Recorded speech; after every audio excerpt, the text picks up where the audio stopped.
네.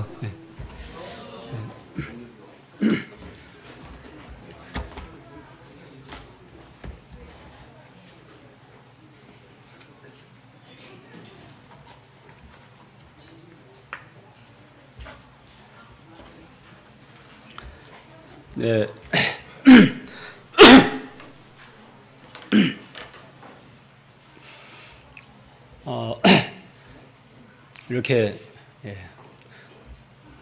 복음 속에서 또 지존하시는 우리 하나님께서 우리의 생명의 그늘이 되셔서 우리를 이렇게 품어주시고 우리를 이렇게 보호해 주신 것에 대해서 감사를 드립니다. 창세기 5장 말씀을 찾아보겠습니다. 창세기 5장 21절부터 29절까지 본문의 말씀을 읽겠습니다.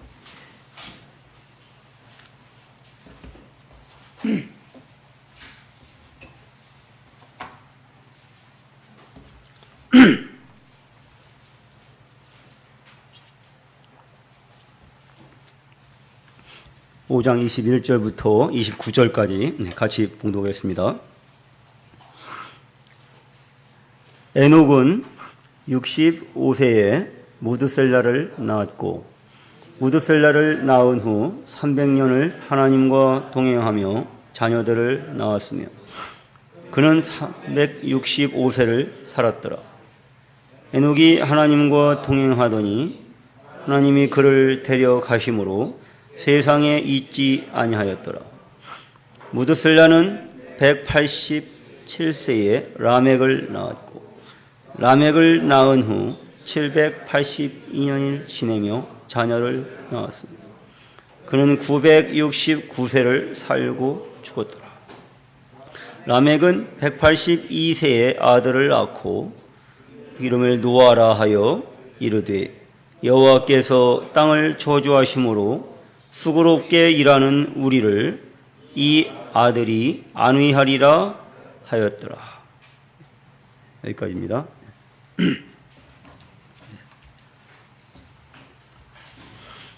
네, 이 본문의 말씀에서 하나님께서 왜 사람을 창조하셨는지, 우리는 왜 태어났는지, 인생을 하나님 창조하신 목적이 분명하게 나와 있네요.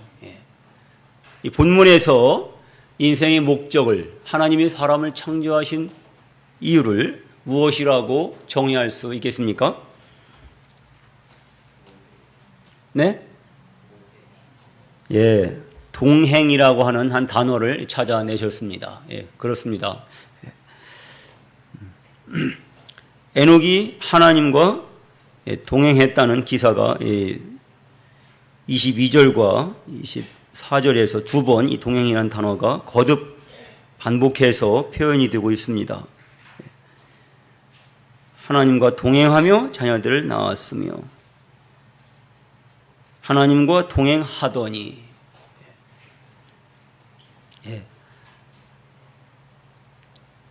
영광의 왕께서, 영광의 창조주께서 사람을 지으신 목적은 하나님과 동행할 대상을 원하셔서 그랬습니다. 그분은 전지전능하신 하나님, 모든 것의 하나님, 모든 것을 소유하신 하나님이십니다. 그분은 힘이 없어서 사람의 힘을 원하신 게 아니죠. 그분은 지식이 없어서 사람들의 지혜를 필요로 하시는 분이 아니십니다. 그분이 어떤 자원이 없어서 사람들에게 이것저것 달라고 하시는 그런 분이실 수가 없습니다.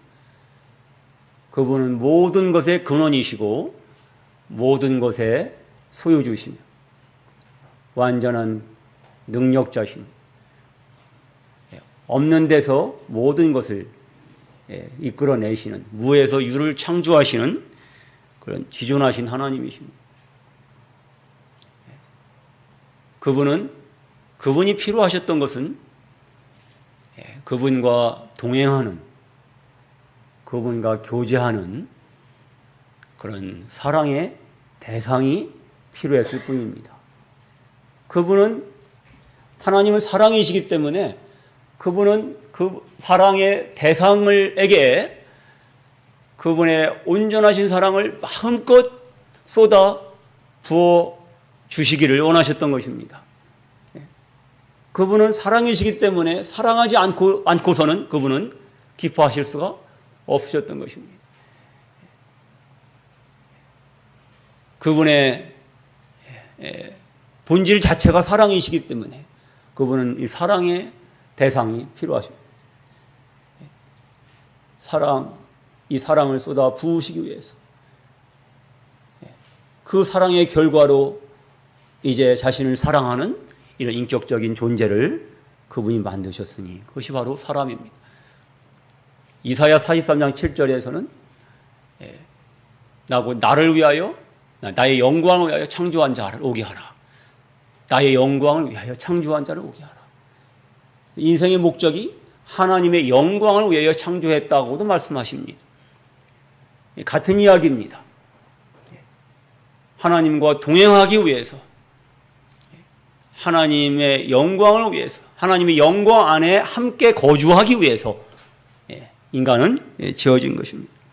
그런데 모든 사람이 죄를 범하였음에 하나님의 영광에 이르지 못하더니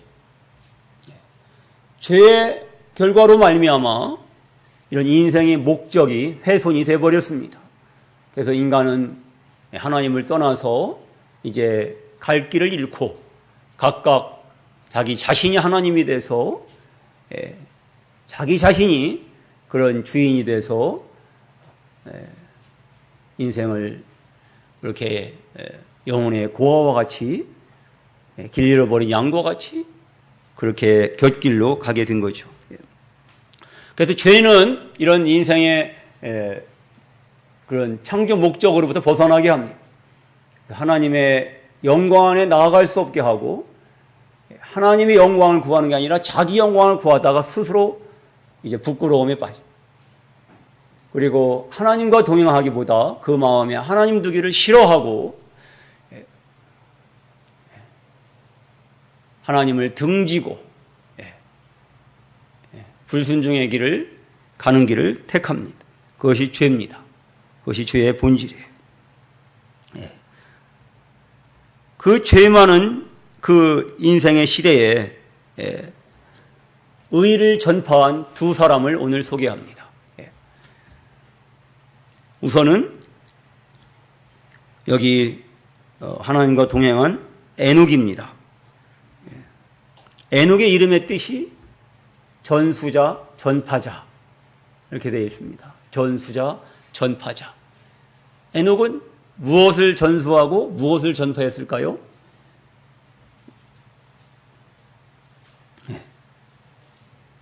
에녹은 무엇을 전하고 전파했을까요?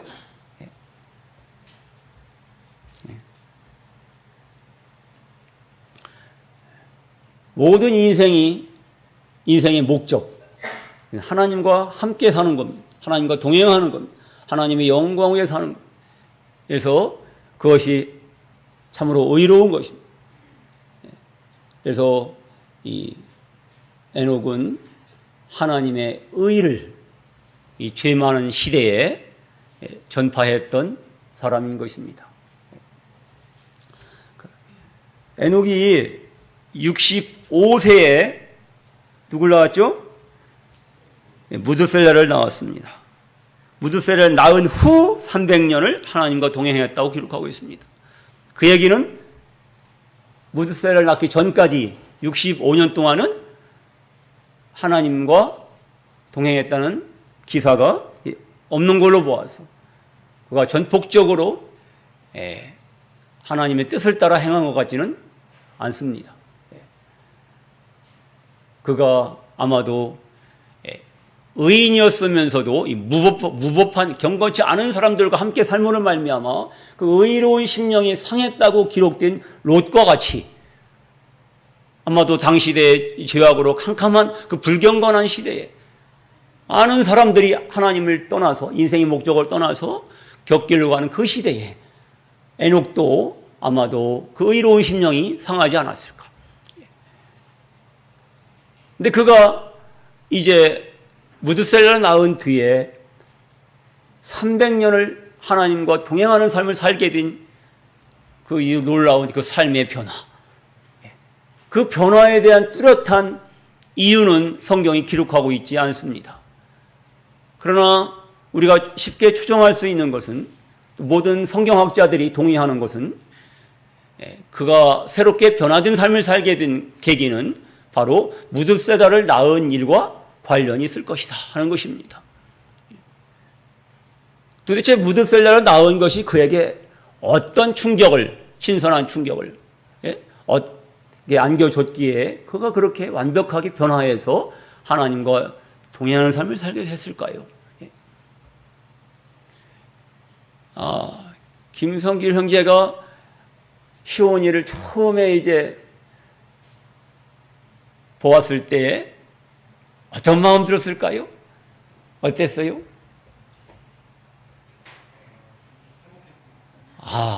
예.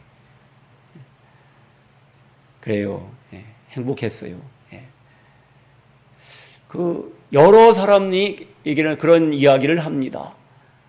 이제 결혼을 해서도 그냥 철없이 지내다가 첫 아이를 낳아서 그 아이의 얼굴을 보는 순간 아빠가 되면서부터 내가 조금 철이 들었다. 이런 얘기들을 더러더러 합니다. 예. 그 왜일까요? 그 갓난 아이의 이 모습을 통해서, 내 분신인 이 아이의 모습을 통해서 완벽한 이 생명의 신비를 바라보게 되는 겁니다.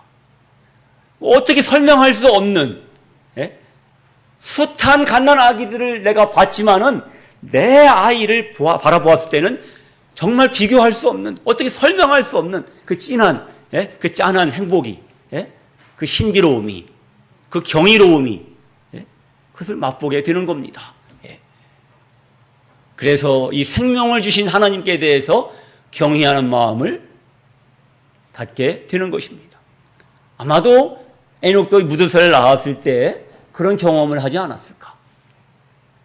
근데 특별히 이 성경학자들은 무드셀라라는 이름의 뜻을 들어서 그 변화의 계기를 증언합니다. 무드셀라 이름의 뜻이 뭐라고 그랬죠? 기억하십니까? 심판하시는 하나님.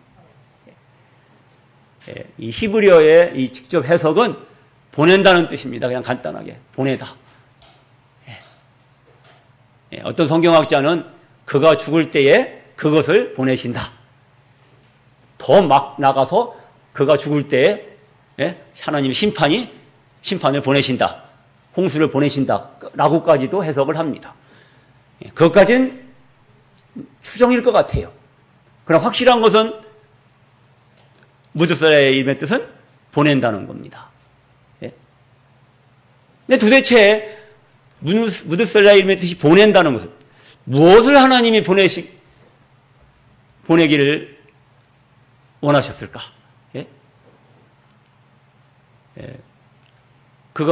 무드셀라가 죽던 해에 하나님 뭘 보내셨어요? 홍수를 보내셨죠. 그 결과적인 사건으로 말미암아 성경학자들은 하나님이 보내시고도 하셨던 것은 바로 홍수의 심판이었다. 어쨌든 에녹이 무드셀라를 낳을 때에 하나님은 인류를 향한 그분의 뜻을 살짝 계시해 주신 것 같아요.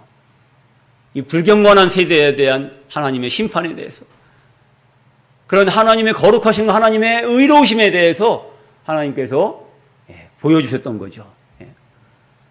하나님께서 같이 계시하셨을 때, 보여주셨을 때에 에녹은 완전하게 순수한 마음으로 그것을 흡수한 겁니다. 받아들인 겁니다. 그래서 이와 같이 한 사람의 생애에 하나님의 말씀의 빛이 비추어졌을 때 그 말씀 앞에 굴복하고 그 말씀을 믿음으로 화합하고 그 말씀이 자기의 생애를 주장하도록 자신의 지성과 감성과 의지를 내어드리는 이 경험은 얼마나 엄청난 경험이 되겠습니까? 한 사람의 인생을 거룩 무더기에서 들어서 영광의 왕과 함께 앉게 해주는 그런 위대한 경험이 아닐 수가 없는 것입니다. 고린도후서 10장 5절 6절에서는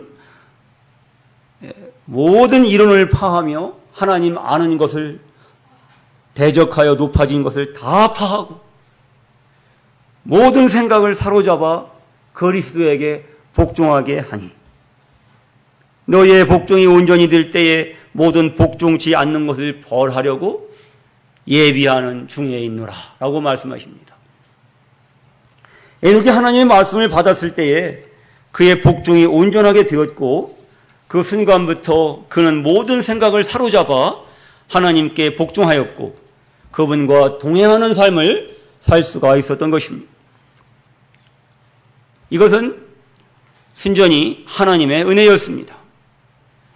에녹도 우리와 마찬가지로 그가 태어나면서부터 의로운 사람이 아니었던 것입니다. 의인은 없나니 하나도 없다라고 성경은 선언하고 있습니다. 모든 사람이 죄를 범하였음에 하나님의 영광에 이르지 못한다고 성경은 선언하고 있습니다. 이 에녹조차도 또한 의인으로 태어난 것이 아니라 그 또한 죄인으로 태어났던 것입니다. 그가 태어나면서부터 의를 전파했던 사람이 아닙니다. 다만 그에게 하나님의 은혜가 나타났고 하나님의 말씀이 들려졌고 그는 다만 그 은혜를 주신 하나님께 말씀하신 하나님께 자신을 드렸던 것입니다. 그것이 그가 300년을 하나님과 동행할 수 있었던 비결이었던 것입니다. 히브리서 11장을 보시겠습니다. 히브리서 11장 믿음장을 통해서 에녹의 믿음을 살펴보겠습니다.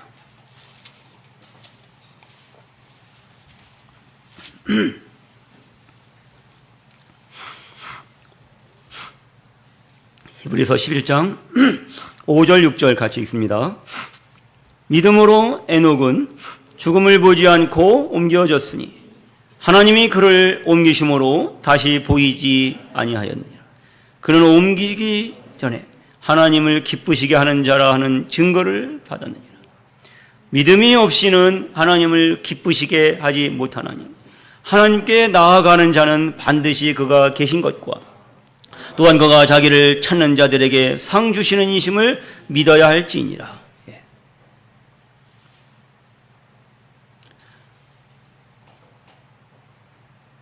에녹이 하나님과 동행하는 삶을 살았는데 그것이 바로 뭐예요? 하나님을 기쁘시게 하는 자라는 증거를 받았다는 것입니다. 하나님을 기쁘시게 해드리는 유일한 길은 그분과 동행하는 삶을 사는 것입니다. 내 마음대로 살면은 하나님 성령께서 근심하시고 슬퍼하십니다. 심지어는 믿었지만 믿지 않은 사람처럼 성령을 소멸한 상태에서 그렇게 육신적인 삶을 살 수도 있습니다. 그러나 하나님의 뜻은 성령 충만한 삶을 우리가 사는 것입니다. 그것이 바로 하나님과 동행하는 삶이며 하나님을 기쁘게 해드리는 삶이며 그것이 인생의 목적인 것입니다. 에녹이 하나님과 동행하고 하나님을 기쁘시게 해드리는 삶을 사는 그 비결은 하나님의 은혜와 그분의 말씀에 대한 에녹의 믿음의 반응이었습니다. 에녹은 믿음으로 말미암아 죽음을 보지 않고 옮겨졌고 옮겨지기 전에 하나님을 기쁘시게 하는 자는 증거를 받았습니다. 이 6절의 말씀이 이 에녹과 관련된 기사에 나오기 때문에 에녹이 바로 이러한 믿음을 가졌다는 사실을 증언해 주고 있는 것입니다. 에녹은 어떤 믿음을 가졌을까요? 믿음이 없이는 하나님을 기쁘시게 하지 못하나니 하나님께 나아간 자는 반드시 그가 계신 것과 또한 그가 자기를 찾는 자들에게 상 주시는 심을 믿어야 할지니라. 에녹은 어떤 믿음을 가졌습니까? 에녹은 하나님께 나아갔습니다. 믿음으로. 그리고 반드시 하나님께서 계신 것을 믿었습니다. 네. 아니, 우리 여기 가운데 계신 모든 분들이 하나님 계신 것을 믿지 않으신 분 계시나요? 우리는 다 하나님이 계신 것을 믿습니다. 심지어는 기독교인이 아닌 사람들도 하나님 계신 건 믿을 수 있다. 예수님을 믿지 않으면서 그런 말하는 사람들이 많습니다. 그런데 에녹이 바로 하나님이 계신 것을 믿었던 것입니다. 그 믿음이 하나님을 기쁘게 했습니다. 에녹이 믿었던, 하나님이 계신 것을 믿었던 그 믿음은 어떤 믿음입니까? 정말 하나님이 임마누엘 하나님, 전능자께서 나와 함께 하심을 여기 계신 것처럼 그렇게 인식하고 그렇게 여기고 그렇게 살았던 것입니다. 그게 하나님 계신 것을 믿는 실제적인 믿음입니다. 마음으로 믿었고 삶으로 그 믿음을 증언했습니다. 그렇기 때문에 하나님 앞에서 하나님이 여기 계시기 때문에 그것을 인식하기 때문에 결코 죄에 빠질 수가 없습니다. 결코 입으로 범죄할 수가 없습니다. 결코 손과 발로 몸으로 범죄할 수가 없습니다. 결코 육신대로 행할 수가 없습니다. 그게 바로 하나님 계신 것을 믿는 믿음입니다.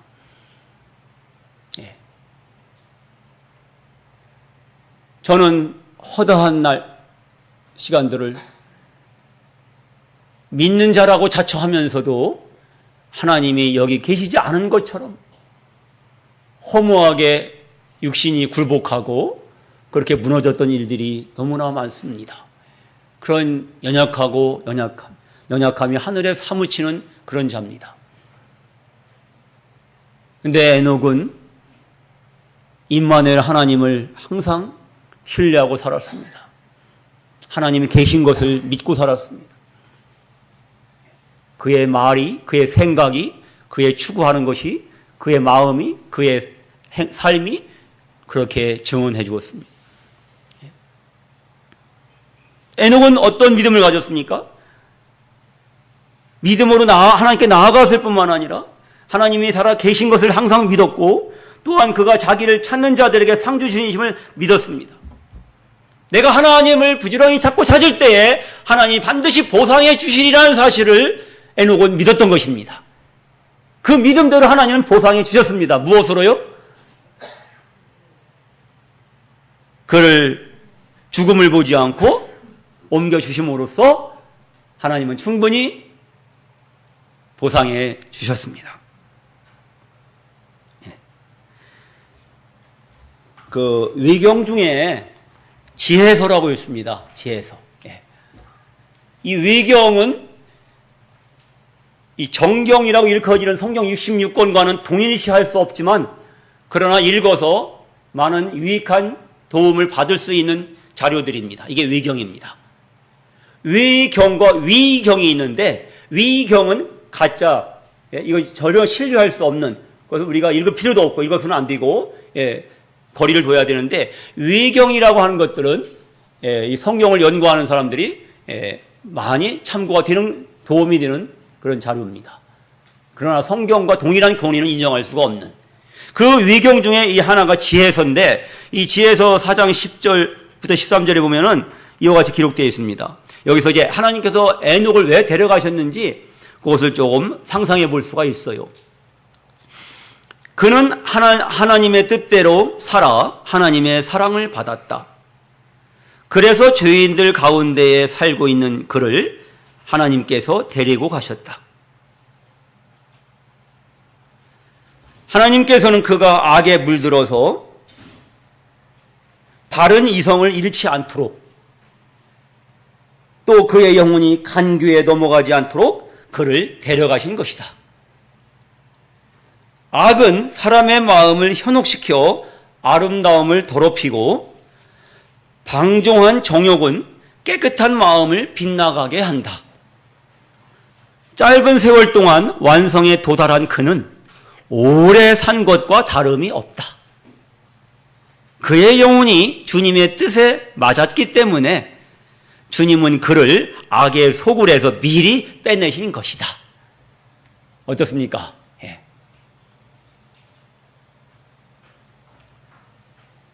그의 영혼이 주님의 뜻에 맞았기 때문에 주님은 그를 악의 소굴에서 미리 빼내신 것이다. 300년 동안 지켜보니까 하나님과 동행하는 그 에녹의 믿음이 너무 흡족하신 거예요. 예, 그래, 이런 에녹이라면은 내가 400년, 500년을 땅에 둔들, 마찬가지겠다. 그래, 일찌감치 나와 함께, 내게 와서 내 가까이 있어라 하고서 데려가신 겁니다.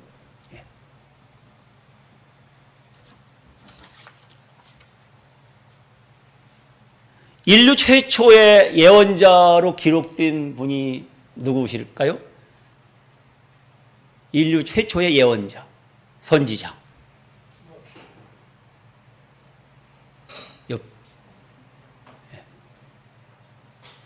누가 성경에 인류 최초로 예언하신 분으로 기록되어 있죠?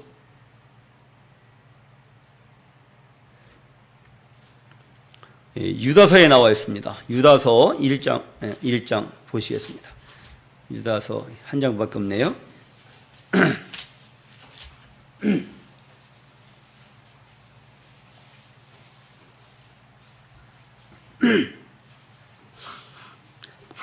유다서 1장 14절과 15절을 같이 읽죠. 아담의 7대 손 에녹이 이 사람들에 대하여도 예언하여 이르되 보라 주께서 그 수만의 거룩한 자와 함께 임하셨나니 이는 무사람을 심판하사 모든 경건하지 않은 자가 경건하지 않게 행한 모든 경건하지 않은 일과 또 경건하지 않은 죄인들이 주를 거슬려 한 모든 완악한 말로 말미암아 그들을 정죄하려 하심이라 하였느니라. 인류 최초의 예언자, 선지자가 누굽니까? 예? 에녹이죠. 예. 창세기에 기록되지 않은 그 에녹의 예언 부분을 유다가 성령의 감동을 받아서 기록하고 있습니다. 칼빈은 말하기를 유대인들 가운데 구전되어 오던 그 예언을 유다가 성령의 계시로 도움으로 받아 적은 것이다 라고 기록하는데, 뭐 그랬든 아니면 유다가 직접적으로 성령의 감동으로 기록했든 뭐 알 수 없지만 어쨌든 이 성경에 기록됐기 때문에 하나님의 성령께서 이 말씀이 기록되도록 개입하신 것이 틀림이 없습니다. 이 말씀을 통해서 우리가 알 수 있는 것, 당시에 에녹이 사던 시대가 어떠했던 걸 알 수가 있죠. 한마디로 어떤 시대였습니까? 예, 이 본문 15절로 통해서 볼 때는 어떻게 얘기할 수 있어요? 패역한 시대를 경건하지 않은 시대였죠. 예. 그 주를 거슬러 모든 완악한 말로 함부로 말하던 그런 시대였죠. 예. 경건하다고 하는 것은 가들리니스, 하나님의 수준, 그것이 바로 경건이에요. 하나님과 같은 것, 하나님의 마음, 하나님의 뜻. 경건치 않다고 하는 것은 뭐예요? 하나님의 뜻으로부터 완전히 빗나간 것입니다. 이 상태를 노아 당시에는 죄악이 관영한 상태로 이렇게 표현하고 있습니다. 이 에녹이 살고 있던 당시 사람들 대다수가 이미 경건치 않았고 하나님께 거스려 모든 강팍한 말로 범죄했던 것을 알 수가 있습니다. 그 불경건의 세상에서 에녹은 그들의 죄를 담대히 탄핵하고 하나님의 심판을 선포했으며, 이와 같이 그들의 죄를 탄핵하고 그들에 대한 하나님의 심판을 선포함으로써 결과적으로 뭐예요? 에녹은 하나님의 의를 전파했던 것입니다. 그의 이름이 전파자입니다. 하나님이 심판을 전파했고 하나님의 의를 전파했던 것입니다. 그런데 이 에녹의 예언을 보면은 보라, 주께서 그 수만의 거룩한 자와 함께 임하셨나니 그들을 정죄하려 하심이라. 어느 때인 것 같습니까?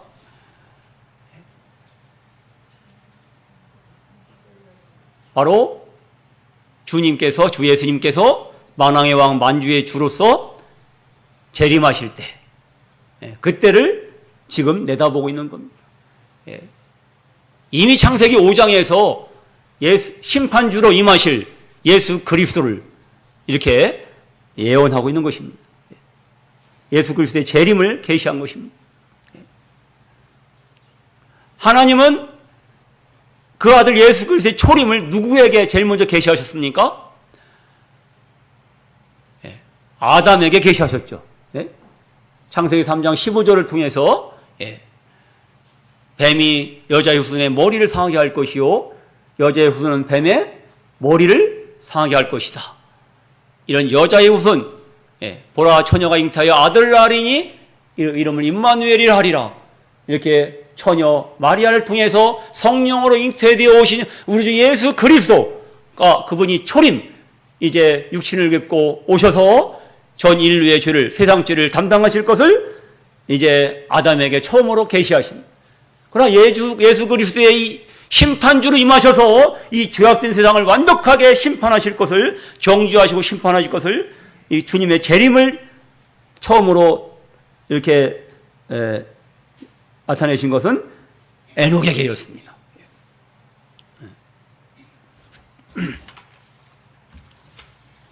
다시 창세기 5장으로 가보겠습니다. 본문으로 가보겠습니다.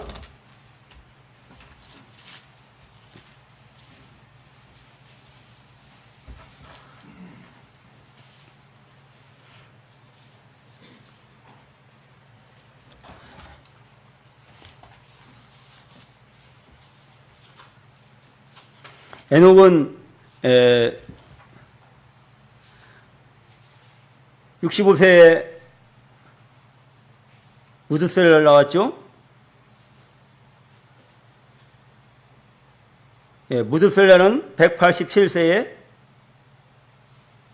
라멕을 낳았고, 라멕은 182세에 28절 보면 아들을 낳고 그 이름을 노아라 하여 이르되 여호와께서 땅을 저주하심으로 수고롭게 일하는 우리를 이 아들이 안위하리라 하였더라.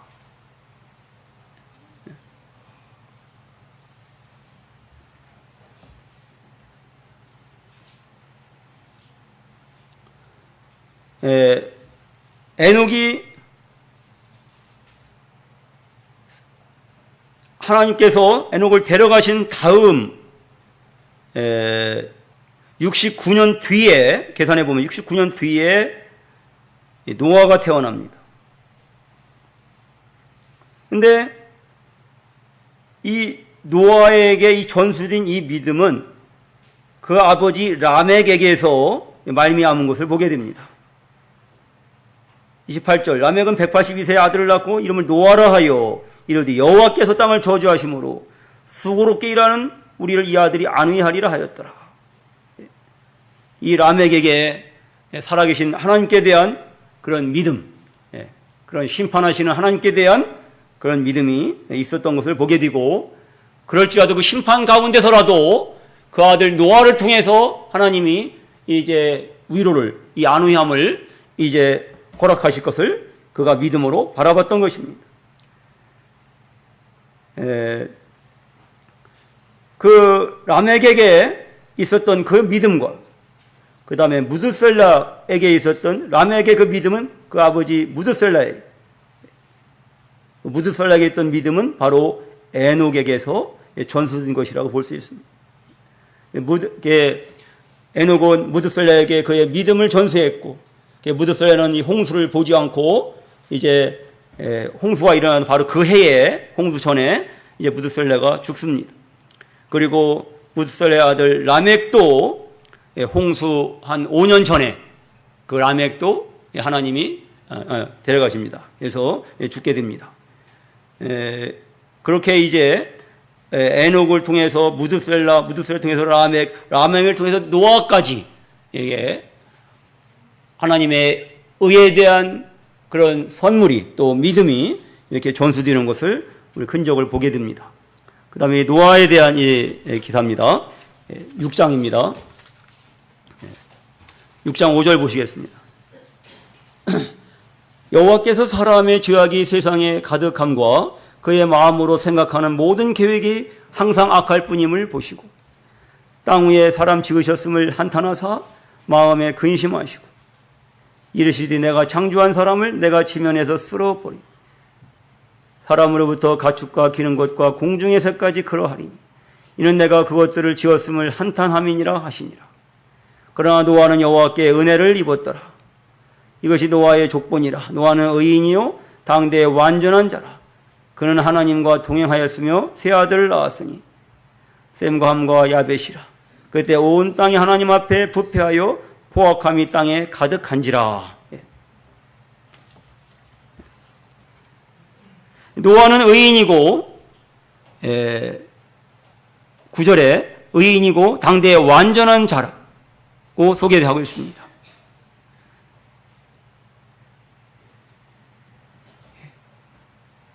그가 하나님과 동행하였다고도 말하고 있습니다. 그의 의인됨과 완전함과 하나님과 동행함은 사실은 그 자신에게서 나온 것은 아닙니다. 그 9절 앞에 8절에 비밀이 있습니다. 그러나 노아는 여호와께 은혜를 입었더라. 이 말씀이 이제 영어 성경에서는 노아가 여호와의 눈에서 은혜를 발견하였더라. 이렇게 기록하고 있습니다. 하나님께서 에녹에게 이렇게 그 은혜를 계시하신 것처럼 노아에게 하나님의 은혜를 계시하셨습니다. 그때 노아는 믿음으로 그 은혜를 앞에 반응하였고 그가 하나님의 이제 의를 선물로 받았고 하나님 앞에 의인으로서 완전하신 의로우신 하나님과 연합해서 그가 의인으로 살았고 완전하신 하나님과 연합해서 그가 완전한 가운데 이제 하나님 앞에 나아갈 수 있었고 하나님과 동행할 수가 있었던 것입니다. 그 결과로 그가 의의 후사로 의를 전파하는 자로 이렇게 설 수가 있었습니다. 이 노아의 이름의 뜻은 무엇입니까? 아까 읽었던 것처럼 라멕이 이 아들이 우리를 수고롭게 일하는 우리를 이 아들이 안위하리라. 이 안위함 또는 안식 이런 뜻을 가지고 있습니다. 안식, 안위함.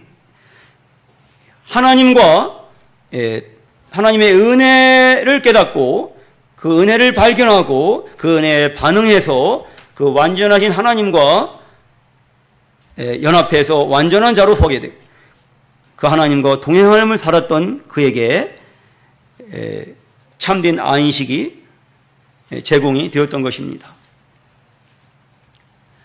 베드로후서 2장 5절에서는 옛 세상을 용서치 아니하시고 오직 의를 전파하는 노아와 그 7 식구를 보존하시고 경건치 아니한 자들의 세상에 홍수를 내리셨으며 라고 말씀하십니다. 노아를 갖다가 의를 전파하는 노아다 이렇게 말씀하고 있습니다. 히브리서 11장 7절에서는 믿음으로 노아는 아직 보지 못하는 일에 경고하심을 받아 경외함으로 방주를 예비하여 그 집을 구원하였으니 이로 말미암아 세상을 정죄하고 믿음을 좇는 의의 후사가 되었느니라. 에녹이 아직 보지 못했지만 멀리 재림하실 그리스도를 바라보고 예언하였던 것처럼 자신을 죽게 드리고 주님과 동행하는 삶을 살았던 것처럼 노아 또한 아직 보지 못하는 일에 경고하심을 받아 경외함으로 방주를 예비했습니다. 그리하여 자신과 그 집을 구원하였고 이로 말미암아 세상을 정죄하고 믿음을 따르는 의의 상속자가 되었고 의의 전파자가 되었습니다. 에녹의 시대도 노아의 시대도 어둠의 시대였습니다.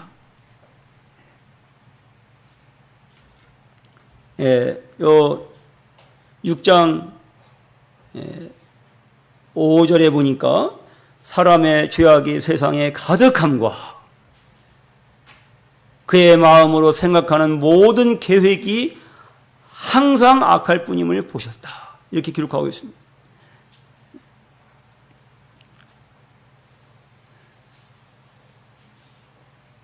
이런 세상에 하나님께서 땅 위에 사람 지으셨음을 한탄하사 근심하시던 그런 영적 암흑의 시대에 에녹과 노아 두 사람은 빛 되신 하나님과 함께 행했고 세상을 정죄하고 하나님의 의를 전파했습니다.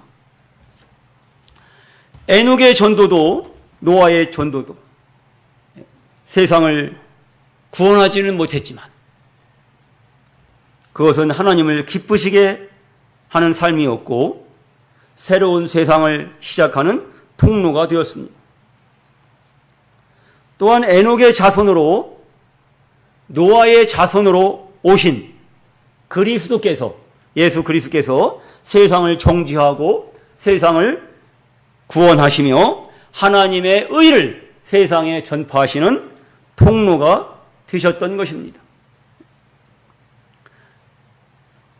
다시 말씀드리면 이 에녹과 이 노아 두 사람이 이 어둠의 시대에 하나님의 빛을 밝히고 이 죄악의 시대에 하나님의 의를 전파하던 그들이 바로 우리 주 예수, 그 에녹과 노아의 후손으로 오신 예수 그리스도께서 그분의 죽으심과 부활을 통해서 세상에 의를 전파하시고 의를 믿는 자에게 의를 부어주시는 그 통로가 되는 역할을 이 두 사람이 했다는 것입니다.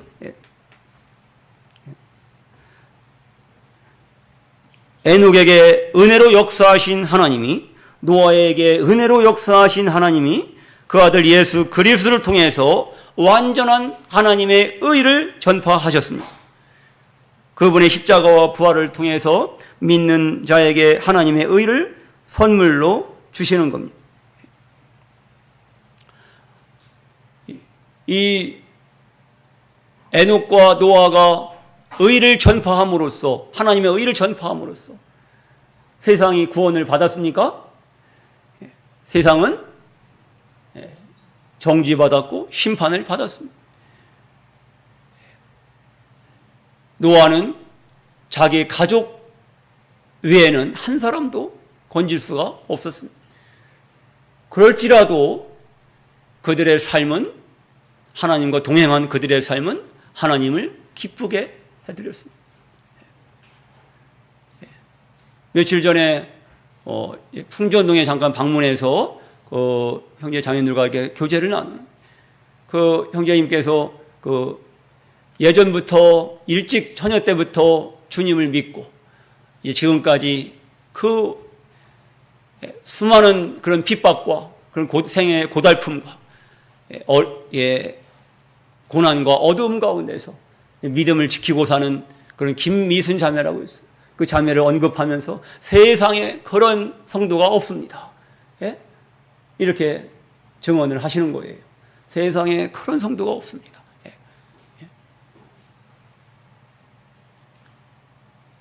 그 김미순 자매님이 그렇게 얼마 전에 또 남편까지도 잃어버렸어요.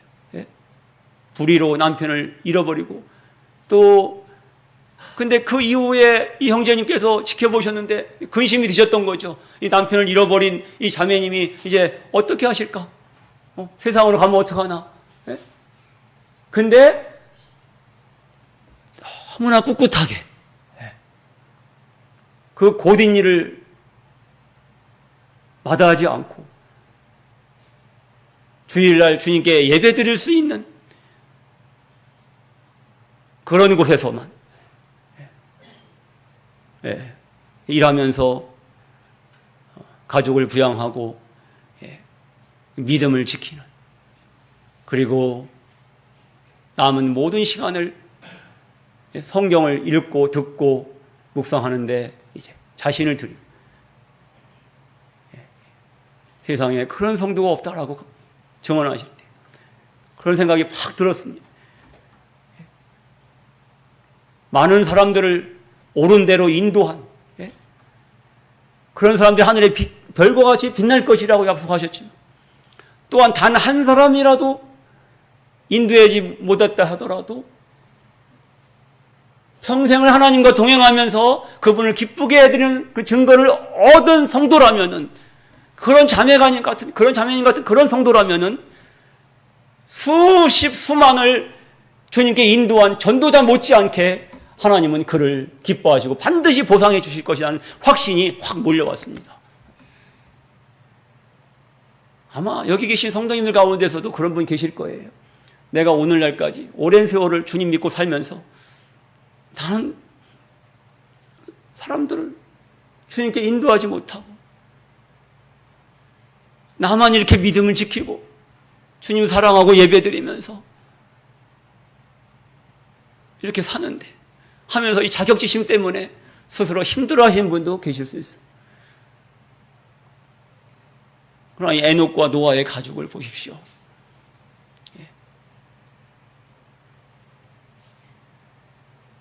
또 우리 예레미야의 삶을 보십시오. 예레미야는 눈물의 선지자였어요. 그가 눈물로 목숨을 바쳐서 하나님의 뜻을 예언했지만 한 영혼도 얻지 못했고, 그러나 하나님은 그의 사역을 기뻐하셨습니다. 김미순 자매님이 이제 3남매가 있는데 수라에 아들과 딸이 아들 하나, 딸 둘인데 두 딸은 믿음 안에 있습니다. 아직 아들이 그렇지 못한데 두 딸을 믿음 안. 이제 그 막내딸이 그 소원자매예요. 소원자매. 지금 방학 중이라 지금 집에 가서 지금 아르바이트를 하고 있는데 이제 계약하고 오면은 좀 더 따뜻하게 맞아주실 거죠. 그래서 소원자매.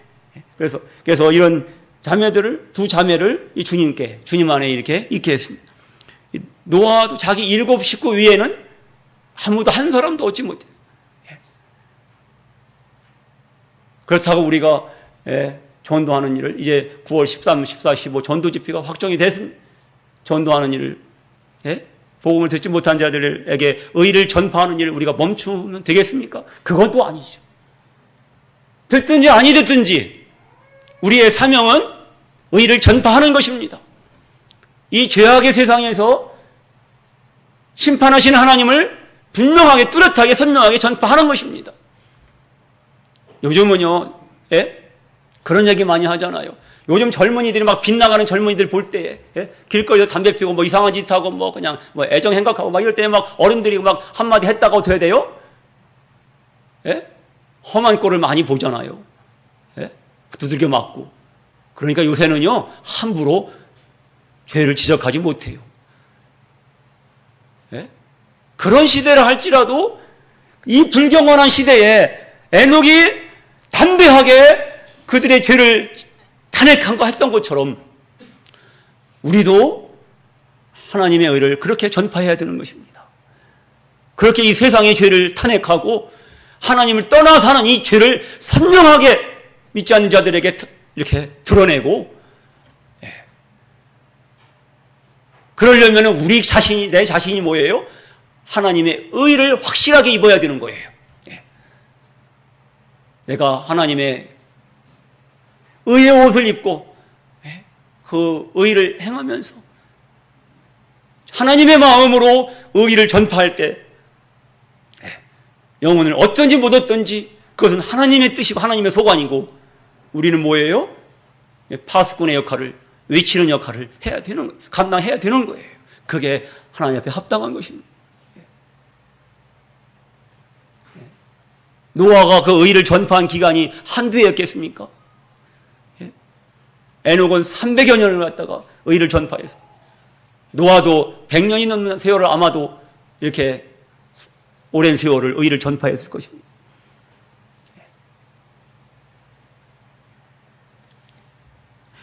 우리가 하나님 나라는 의로운 나라인 줄 알고 있습니다. 하나님 나라에 들어가면 비자가 있어야 됩니다. 미국에 가려면 미국 비자가 있어야 되죠. 하나님 나라의 비자는 뭐죠? 예, 하나님의 의입니다. 하나님의 의를 반드시 우리가 하나님께로부터 선물을 받아야만 하나님 나라에 들어가는 겁니다. 예. 그럼 이 하나님의 의는 우리가 어떻게 얻을 수 있을까요? 로마서 1장 12절에 보면은 복음에는 하나님의 의가 나타나서 믿음으로 믿음에 이르게 하나니 기록된 바 오직 의인은 믿음으로 말미암아 살리라. 어디에 하나님의 의가 나타나 있어요? 복음에. 예. 복음이 뭐예요? 우리 주 예수 그리스도의 십자가의 공로와 그분의 부활의 능력을 통해서 그분이 바로 나의 주 나의 하나님이 되신 그분이 십자가로 말미암아 모든 죄를 사하시고 부활로 말미암아 그분이 나의 주 나의 하나님 되심을 세상에 선포하는 이것이 복음이잖아요. 이 복음만이 하나님의 의를 우리가 선물을 받을 수 있는 유일한 그런 수단이 능력이 되는 것입니다. 그래서 이 복음은 전파되어야 되는 것입니다. 우리가 이 복음을 전하고 복음에 합당하게 사는 것이 바로 뭐예요? 이 시대에 우리가 의의 전파자로서 사는 겁니다. 당시대의 에녹과 노아가 이 의의 전파자로서 그 어둠 속에서 빛을 발휘했던 것처럼 오늘날의 이 어두움은 당시대의 그 어두움은 그 이상인 것입니다. 이렇게 하나님을 등지고 이렇게 영적이 암흑기인 이 시대에 하나님은 의의 전파자를 부르고 계십니다. 하나님의 의를 믿음을 말미암아 받아서 이 의를 힘입어 살면서 이 의의 전파자로서 살 것을 우리에게 촉구하시는 거예요. 기도드리겠습니다. 예수는 우리 범죄함을 위하여 내어줌이 되고 또한 우리를 의롭다 하심을 위하여 살아나셨느니라. 오 주님, 우리의 삶이 우리 주 예수님의 죽으심과 주님의 부활하심이 헛된 것이 되지 않도록 도와주시옵소서. 우리 주님의 십자가의 죽으심을 통해서 우리의 죄를 사하시고 우리를 부활하심을 통해서 우리를 의롭다 하신 이 놀라운 복음의 비밀이 가감없이 선명하게 이 어둠의 시대에 이 죽음의 시대에 전파되기를 원하시는 하나님의 마음을 하나님의 뜻을 우리가 받들 수 있도록 도와주시옵소서. 모든 걸 감사하며 예수님 존귀하신 이름으로 기도드립니다. 아멘. 감사합니다.